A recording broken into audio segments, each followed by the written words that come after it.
Ika-4 na maling paniniwala tungkol sa dialysis patient can't have children. Yes, bihira po at very risky, pero hindi imposible.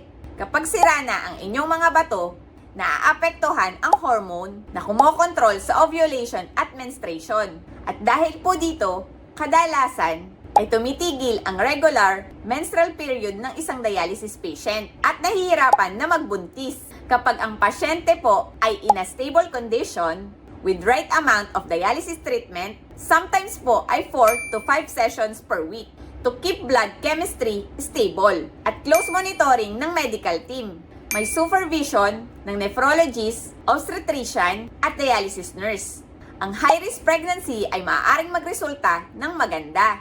May mga pag-aaral na po na nagpapatunay na dahil sa pag-improve ng technology over the years, pregnancy is possible for dialysis patient. Dahil naniniwala ako na napakahalagang malaman ng mga dialysis patient ang mga tamang kaalaman tungkol sa dialysis upang mapagtagumpayan pa rin nila kahit meron silang karamdaman. Mahalagang malaman ang mga ito upang mas maging malakas at maging positibo sa buhay. Dahil ang kalaban natin dito ay ang kamangmangan na nagdudulot ng stress, anxiety at pag-iisip na nakakapagpababa ng ating immune system.